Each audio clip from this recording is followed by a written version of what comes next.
to my video podcast. My name is Karo and this is the KaroKirsch podcast. And I believe this is episode 9. And I talk about knitting, spinning, arts and crafts mainly. And in this episode I have some knitting. I have one finished object and a few works in progress. It's getting more. I did some natural dyeing. I did some more Cyanoprint where I wanted to show you some better results than I had last time.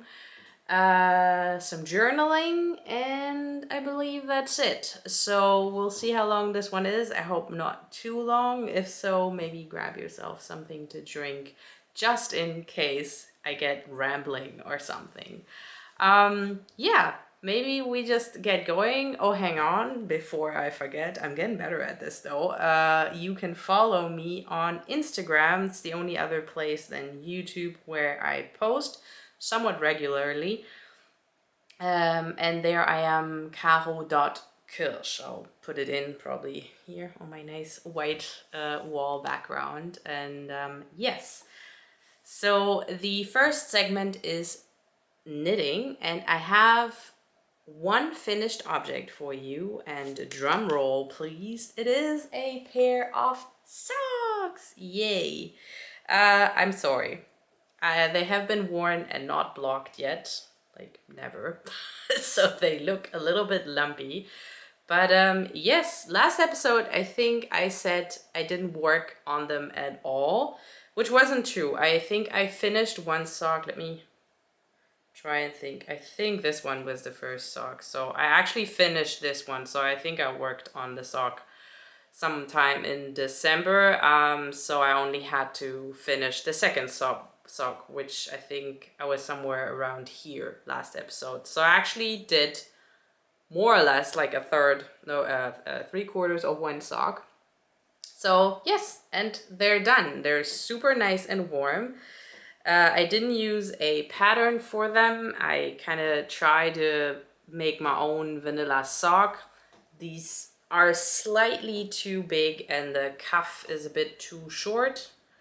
I think I would like them to be a little bit longer. But yeah, I did a twisted rib 1 by 1 and then just stockinette. And I used the fish lips kiss heel on this one. Which again, I'm not sure. These are just gonna be house socks to kind of wear on the couch when I'm watching TV or something. Because yeah, as I said, they're a bit too big to wear under shoes or something. So I'm not sure how I feel about the heel just yet. It feels fairly thin. I definitely like these kind of more typical heels where you can do some slip stitch things, but maybe I can try combining that with a fish lips kiss heel if I like the fit. But yeah, that's just kind of my first initial reaction to this heel. It seems like the fabric is getting quite thin, but that's also to do with my very loose gauge on this. I think I knit these with 2.25 millimeter needles. Yeah, so as I said multiple times, the tiny needles, my gauge is just like kind of much looser than usual. My English is deteriorating. I'm sorry. The first little while of the podcast is always a little bit like they catching me off guard or something. I need to get into the rhythm of it. Anyways. The yarn I used is Retrosaria Mondim. The colorway was 210, so there's no real name, just a number. And it's this mold gray and blue-yellow stripiness, which obviously kind of pools. And yeah, but it's a fun colorway. I would definitely use that again. But that's one finished object and very unexpected for me. And you will not believe what I did. I cast on another pair of socks. So we're now in works in progress. And since I was so happy about finishing these socks, I cast on a new pair with my new handspun, and I finished a whole sock with it. So yeah, I actually thought for a short while that I might have two finished pairs of socks for you to show today, but I got distracted. But that's okay, that's okay. I thought I would take probably 2 years to knit these socks, and yeah, this is how my handspun is actually knitting up. And I started from the end where I did the 3-ply, and you can definitely tell. So the first little bit is the 3-ply. The whole sock is a 3-ply, but where I did the chain plying, so from just one single, where I kind of realized that the striping comes out much nicer that way. And that's that first little bit. I think this is probably where I had just 2 singles, where I did my onion plying bracelet, and then the rest is way more kind of gradual, which is still nice. You still have some change happening there, but yeah, this is kind of more what I was hoping for. So I'll know for next time if I have like crazy colors, it's better to not mix them all together if you don't want to have like a totally muted look. But I love the gauge. So the weight of the yarn is definitely more sport than single, I would say, for sure, in comparison to the Retrosaria Mondim. But I used 1.75 millimeter needles. I think, is that a 0? I don't know. I don't know the American sizes. So it's very tiny needles for kind of a sport weight yarn, but I really love how it's knitting up. So I really like the fabric. I used a, what's that heel called? The normal, where you knit the heel flap and then you pick up stitches along the sides.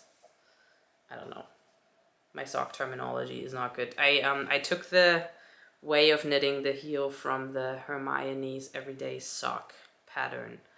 But yeah, just did a plain vanilla sock everywhere else, kind of. Again, my twisted 1x1 rib. I really like the look of that. And I don't think it's added work. And yeah, I also already started on the second one. Here you can see definitely that the colors mesh much more together, and here I'm done knitting the heel flap. So the next step is to pick up stitches and do the heel turn. And yeah, I could have been done with these. They go super fast because of the sport weight. Again, very nice weight for me and socks. But I got distracted again with my shifty sweater, which I'll get to in a second. So, but yeah, very good progress on these. Very, very happy. I like the colors more now than I like them in the skein. It's not something I would want a sweater out of, but they're perfectly fine for socks. And the fit is actually great on these. So yeah, really, really liking where this is going. So, yeah, works in progress. I'm still working on my flax light, but I only put like an inch on it, so I'm not even gonna bother showing you. I don't think that would be very interesting. I was knitting on my shifty. The thing is, I don't think it changed a whole lot from last time you saw it. Remember how I said I got it, the yoke finally fits. It still does, don't worry. But then I continued after the sleeve separation, and I thought it would fit, but then again I tried it on again and I realized it was just a little bit too tight, and so I ripped back to the arm separation when I don't have my stopper things. And then I also decided to switch up the color sooner, so I wouldn't have all that gray in the body and then have immediately blue arms. So that's what I did. So I think I probably was somewhere around here maybe last time. I would have to check the pattern, but yeah, I went back all the way to the sleeve separation, did a little bit of the gray, so I still have some of that left over, so I can do again those bigger blibs repeat of those for the arms as well, and the gray, and then switch to the blue as well. And now that I see it, I actually really like it. I'm thinking, I was a bit like, nah, should I have done that, switching to the blue? But I think, yeah, seeing it from afar, it actually looks quite nice. So this is where I am. It's definitely been my main knitting, but unfortunately not too much to show for. Yeah, but it's making me happy, so that's good. So this is the Shifty by Andrea Maury, and I'm knitting it with Filgulana Pernilla is this one. That's the thicker one, and it's 100% Peruvian Highland wool. And the contrast colors are my handspun, which is a braid of Malabrigo Noob in the Persia colorway, and a braid from Regenbogenwolle, which is a German indie dyer, and it was called Raphael, but I'm not quite sure if that's the color or the mix, the fiber mix. So, but yeah, those two I mixed together and really enjoying the colors, and it's getting somewhere. We're making progress, and I mean, I'll probably have a little bit of a forward and backward movement with the sleeves again to make sure they fit, but I kind of like, my mind is at rest with this project. Like, I don't even mind anymore if I have to go back, because I kind of know now, having to go back so often, that I'll just still enjoy knitting on it. It's just, I can really only recommend this. I mean, I can try to hit gauge, then you don't have all these issues I've had, but like, this texture is really, really fun, especially with hand knit. So yeah, here we are. Sorry, I think I just hit the camera. That's that. And I have one more work in progress, and that's actually a new cast on, and I caved. I've been thinking of doing this for so long, but I never really knew what I would use it for. But I really always loved the scrap blankets that people would do.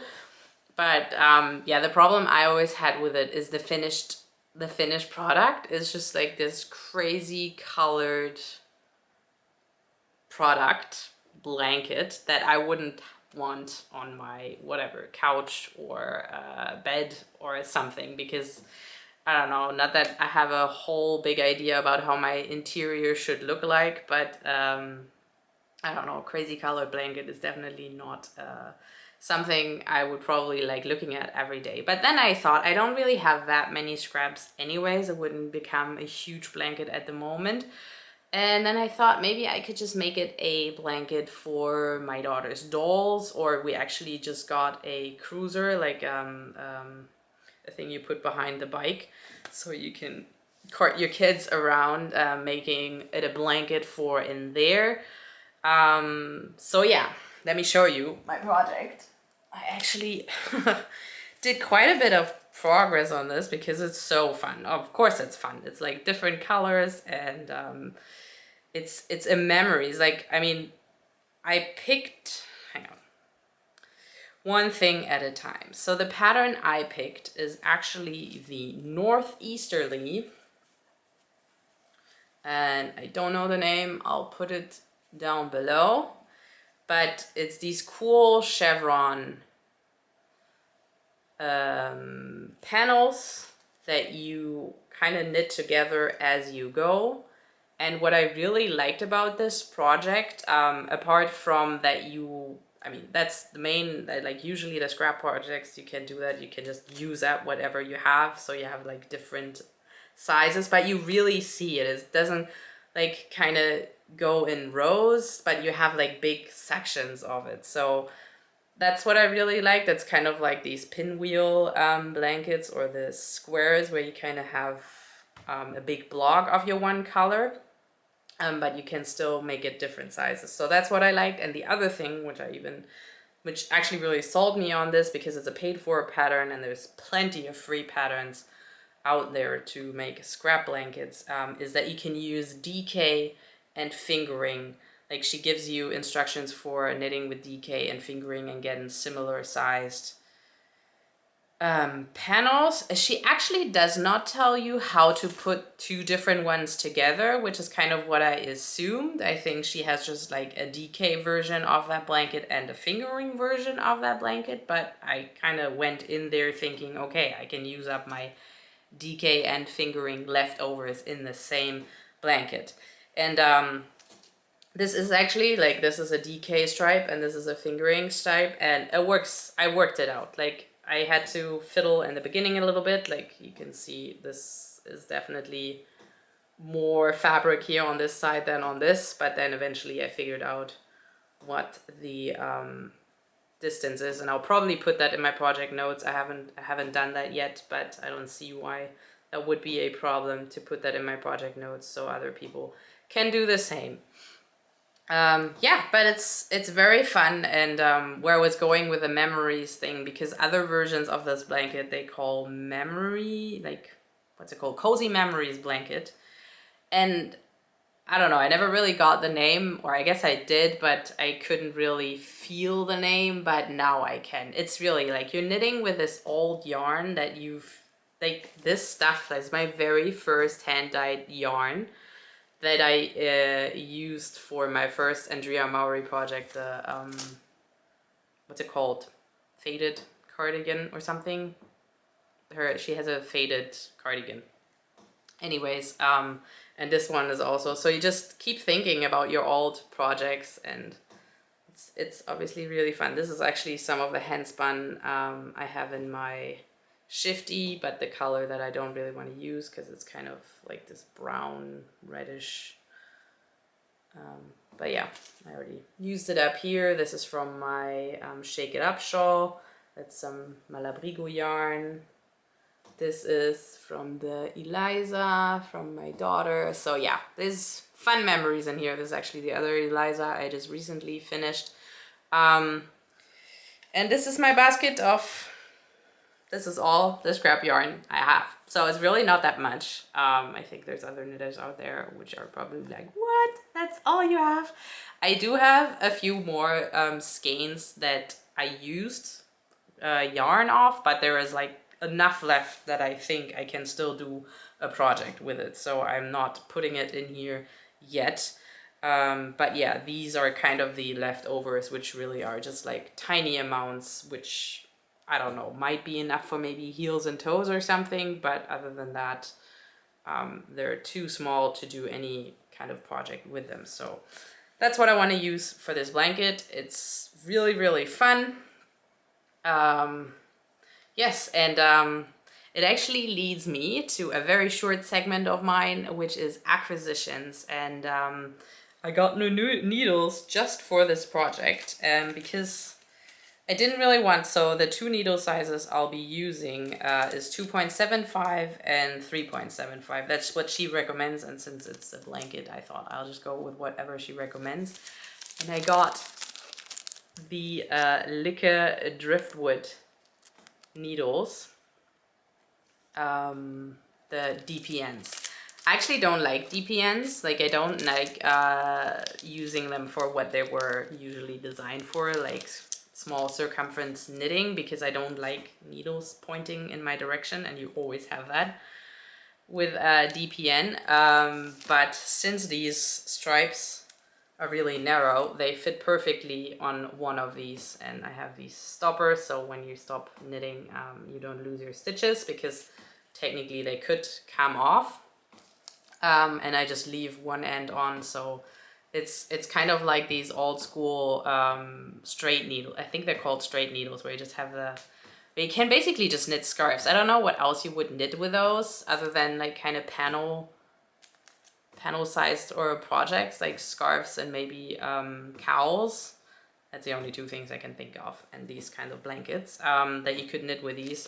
But yeah, that's what I got these for, and I thought I could always use them for small circumference knitting if ever I'll feel like I want to use it. Do it with DPN. The other reason why I actually got new ones is I didn't want, because these are my main size needles, like that's totally in my main range, and I didn't want, because this is a long-term project, some of my other needles just locked in this project, because this is probably gonna be a long-term project, and even if I finish this blanket, I might just start a new one.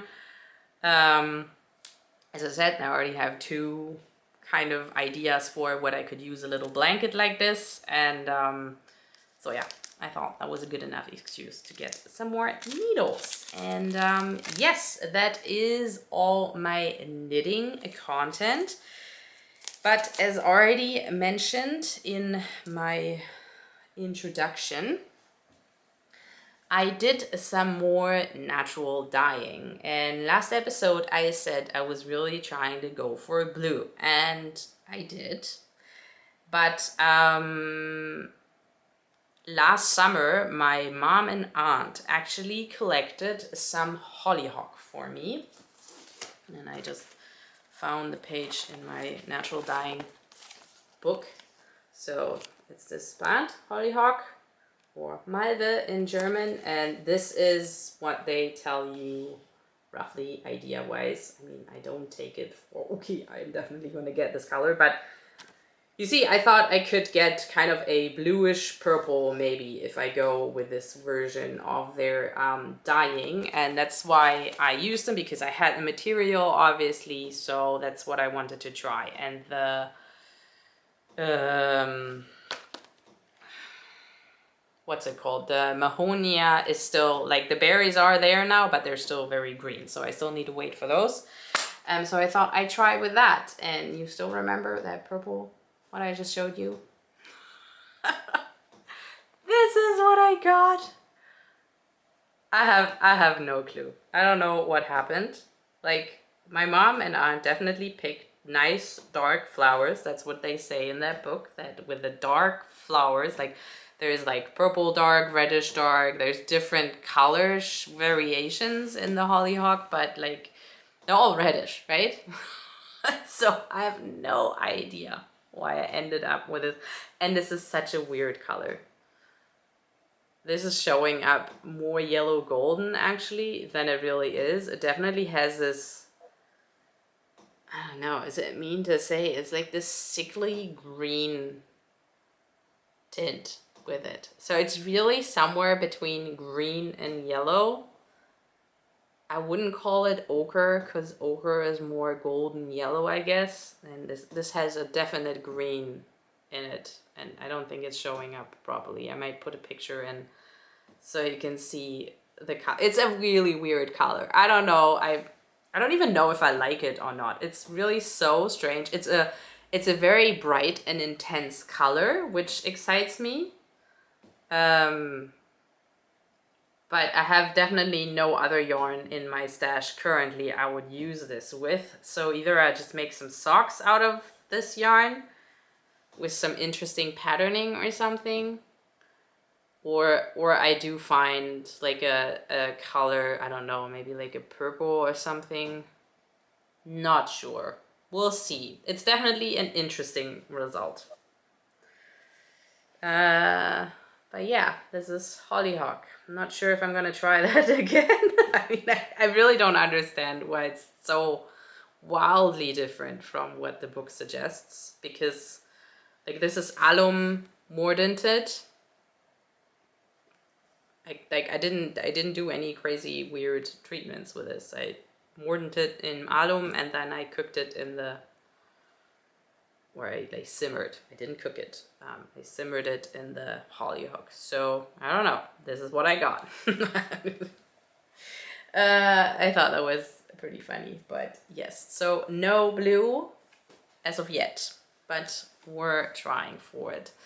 But yeah, that's all the yarny things. Now let's move into my next segment, which is arts. And I just wanted to quickly show you some more Cyanoprint I did.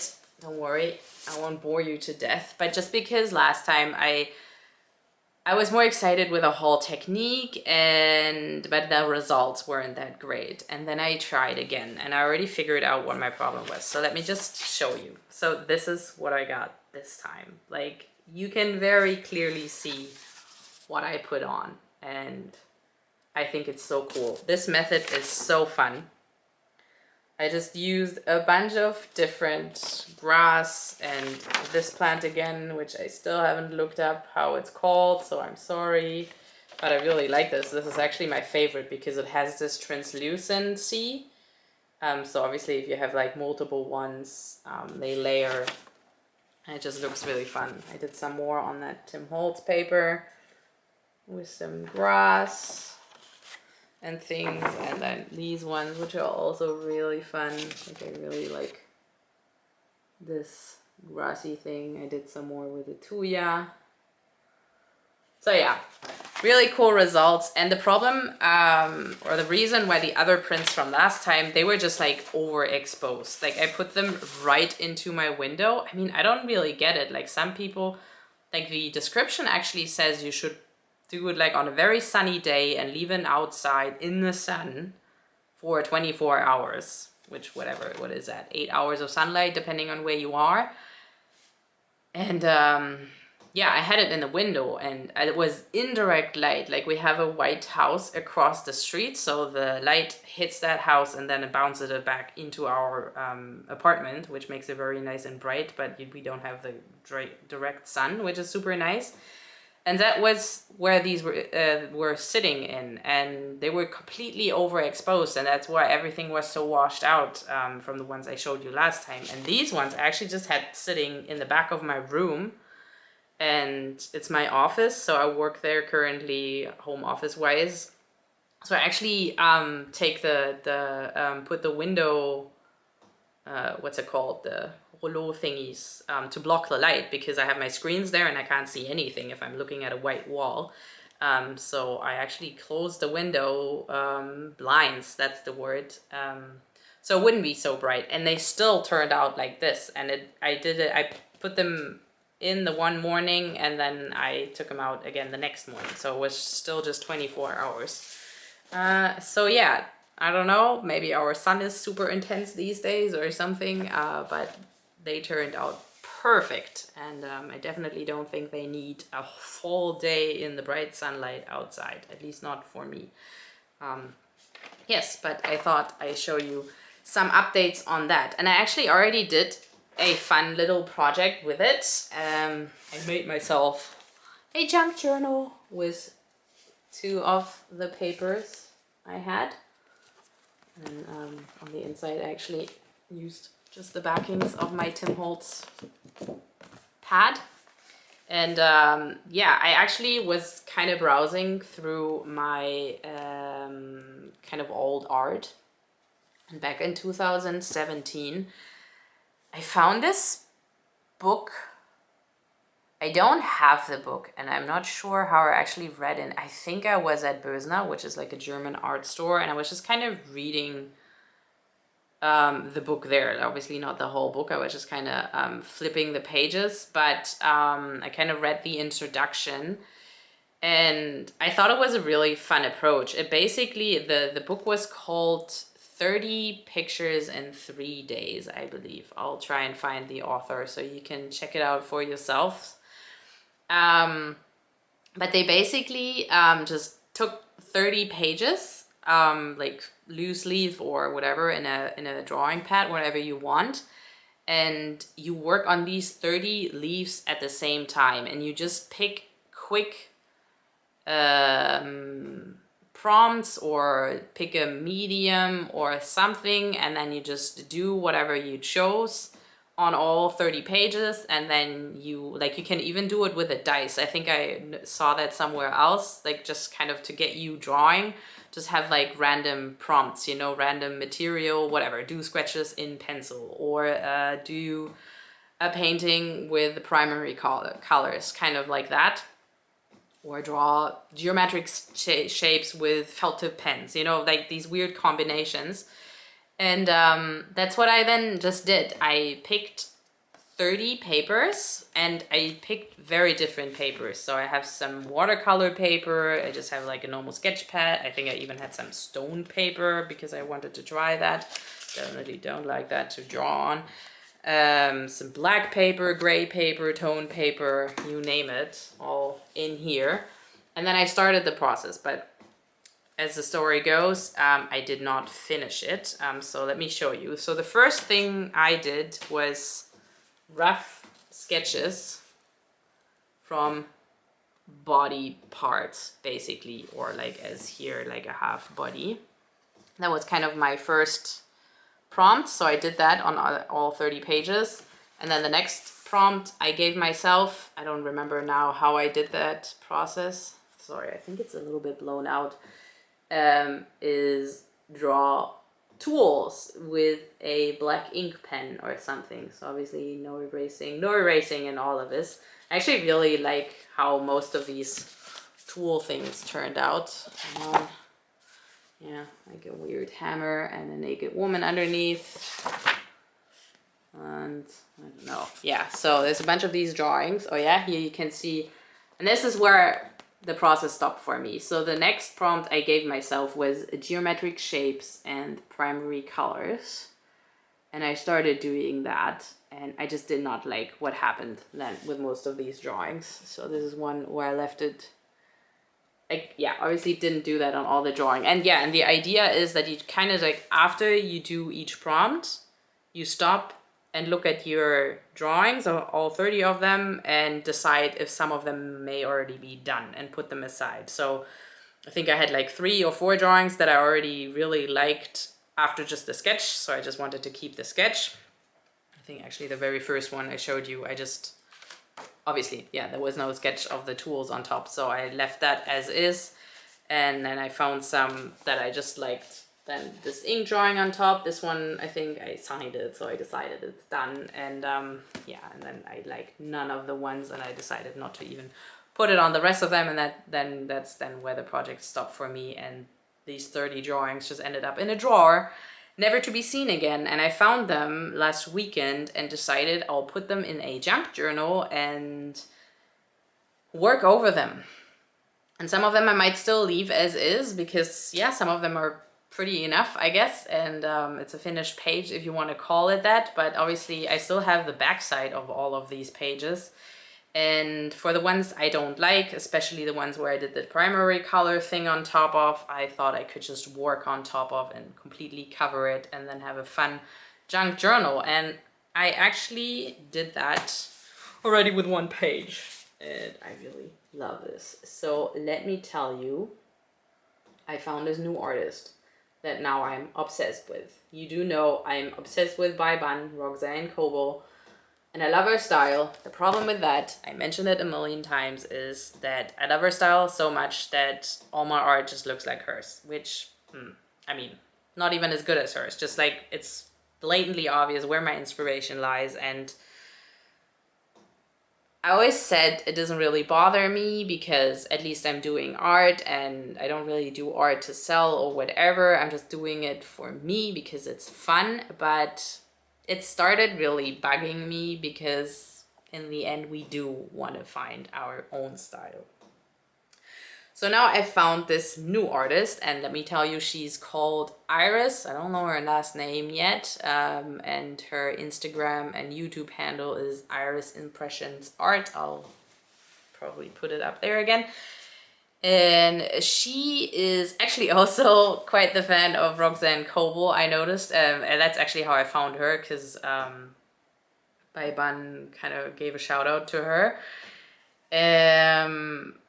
And her art is very, very different. It's super like grungy, quick. Like Bai Ban like spends millions of years just on tiny little details and cutting out things and ink drawing out everything. Very, very detailed and very meticulous. I mean, her underlayers might be messy, but nowhere as messy as this style is. So this is kind of a page following a lesson by Iris. And definitely the whole background is following her process, and she really likes putting faces, and she actually does, if you look her up, her thing is having these faces with like one huge eye and then maybe a just half opened eye or a closed eye or something like that. And that really reminded me of this doll that I actually created for a page I did following by Ban's class. You might remember I showed you that page. And yeah, when I created that doll, I couldn't decide. I ended up going with these kinds of eyes, but I was playing with the thought of giving her button eyes, actually. So I had her drawn out with button eyes as well. And then that really reminded me of that huge eye Iris does, and I thought I'd just do a mix of them. I do one button eye and I do one real eye. So that's how this one came about. And actually, my favorite little detail of this page is that little bun. He's so cute. I really like him. I was even thinking of making him my new profile picture. Haven't done that yet though.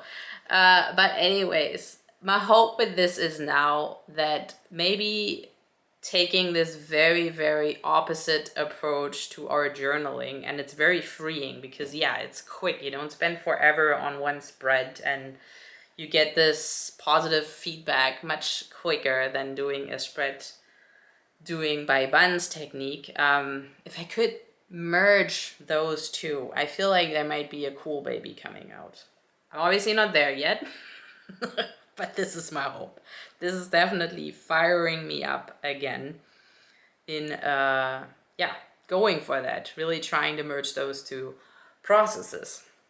Yeah, but that's where my art is at. Let me just quickly show you. I wanted to show you one more spread in my Wanderlust journal. I'm still doing the classes, but I am deviating from what they're showing me more and more. I actually started skipping a few classes, which in the beginning was a big problem for me, but once I skipped the first class, it was very freeing because I didn't, like, the reason why I wouldn't want to skip is I wanted to keep it in order in my book. But easy trick there, I just virtually also skipped the page. So I just put in, that's week whatever, 13 by whatever who, and then just skipped to the page for the next lesson and did the spread if I liked it. And then some class, like one class, I think one class, it was just not for me. I don't even know who it was by, and doesn't really matter. But it was just not inspiring. I couldn't see how I could make that mine with still liking it. And so I just completely skipped it, and I just put something completely else in there. So I skipped the class, but I still have a page in there that's kind of in the room for that class, and I just did something else. I did my own thing, and I've done that twice now already. I kind of didn't completely skip the other class. It's actually this one. This one's it's not the latest. I have one more that I haven't done. I even started yet. And it started out following Marimi Small Art's process. And I really liked her finish page, but again, I didn't want to just follow exactly. So I it's loosely inspired by it. She puts in more cutout things, more ephemera pieces, I guess. And I kind of took the shading that she did after, but I just drew this very free, quick drawing. I don't necessarily like the finished spread, but I do like certain things in here. I used some mediums that I haven't used before in spreads, like this is gouache, for instance, which I really like. And I like some grungy things. I was already trying to bring in some of that stuff from Iris. But yeah, I don't know if I really love the whole spread as it is, but yeah, I do like some things that are happening in here. So yeah, it's still keeping me busy. I really like this. The cool thing, I say it again with Wanderlust, is it just reminds you every Friday you get a new class and you get to decide, do I like this or no, but you're kind of already at your desk ready to do something. So either you follow the class or you do something else. And yeah, so far I'm very happy to report that I've kept up with it, and I really hope to fill this journal and then hopefully give you a flip maybe at the end of it or beginning of the next year. And just to follow up from the spread I was showing you last time, I actually kept working on that too. And that's here.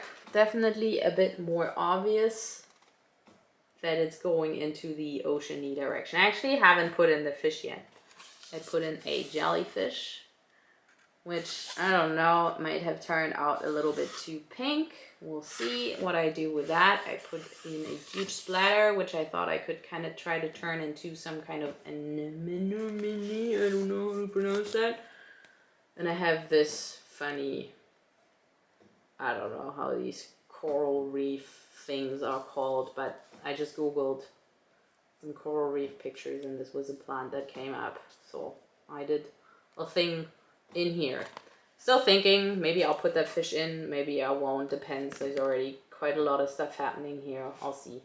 But yeah, this is where this spread is at. Not done yet, but I thought I'd show you what happened with this. And yeah, I actually have only one more thing. We're at 41 minutes. That's not too bad.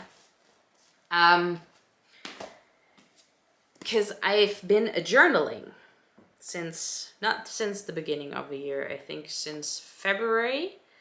I saw Bai Ban. She started a hobonichi. She has a whole bunch of hobonichis, but the one I was really interested in is the 5-year hobonichi. And let me just quickly show you what this is. Just a random page, open. And it basically is a journal with one page for every day in the year for 5 years.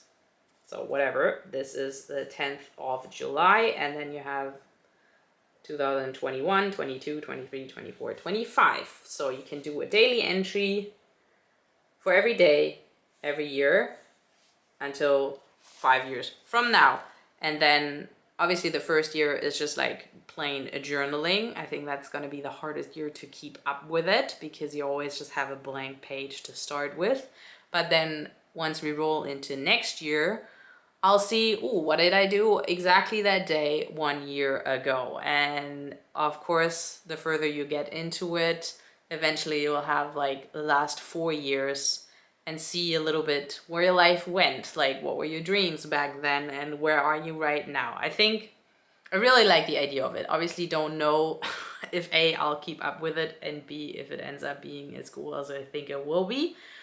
But yeah, I am back on top of it. I did lose it for a little while there in April. I think things were getting pretty busy with my daughter's birthday and I was sick for a week. So I had to actually just did that this morning. I just kind of went through my phone and tried to reconstruct what I did and put some notes in there so that maybe one day, if I have the time, I can do these entries. And as you can also see, I didn't really do anything really with the second page. So you have this one page where technically your entries go, and then you have a whole white page on the other side. And what, for instance, Bai Ban, and I also seen somebody else, what's his name? JBL Creative is, I think, his YouTube channel. He's a really funny guy.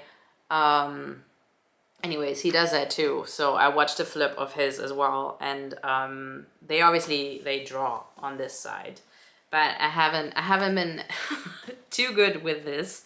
But I actually found a new routine with this. I think another reason why back in April I kind of lost it on this, because I had it on my art desk and I would do the entry either in the evening or sometimes in the morning, whatever, when I needed a break from work for 5 minutes, I would write what happened the past day. But yeah, I didn't do that very well and ended up not working for me. And then I actually, again, Bai Ban, she's the only one I know who does that, who I actually regularly follow.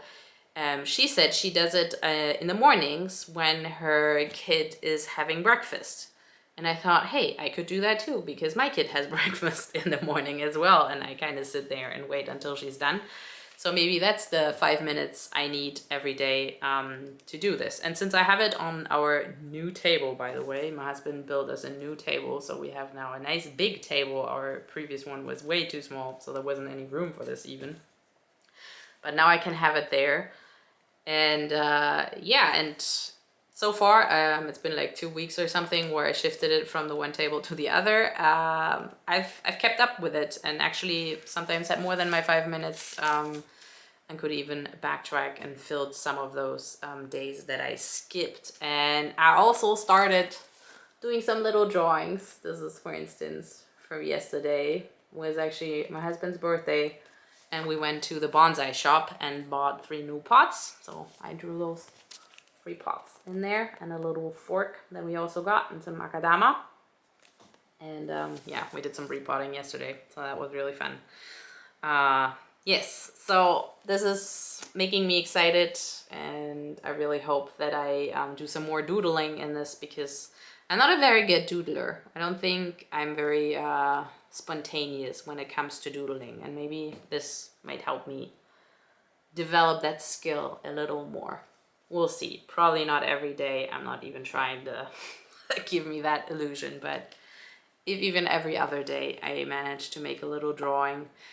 It's like, it's pandemic life. Let's face it, not every day is very interesting. Most of days are just the same. What the heck do you even write about, let alone find a drawing that you could draw from the past day? But I'm trying to be also a little bit more free with it, just putting in some new words from my daughter, whatever, and then I could draw whatever that word is describing. Her new thing is Booball, which is Fußball, is soccer, or football, is how we say it in German, I guess. And stuff like that. So I can obviously draw a little soccer ball and things like that. So I hope this gives me inspiration to just train my quick sketching, is what I want to get at. I really like that, the non-erased, straight with ink sketching, because I really like the look. Sorry, short interruption. My husband came back from putting our daughter to sleep. Where was I? I was talking about my Hobonichi, but I was actually done talking about this, and that actually also concluded the whole content of this podcast. So thank you very much if you've made it through the end. Congratulations, that makes me very happy. But I do appreciate anybody who just stumbles upon my channel and even watches for a few minutes or something. Apparently it really helps a channel to grow if you like and comment. Obviously, I would love if you subscribe, because that means you'll probably hear from the new episode I might be putting up.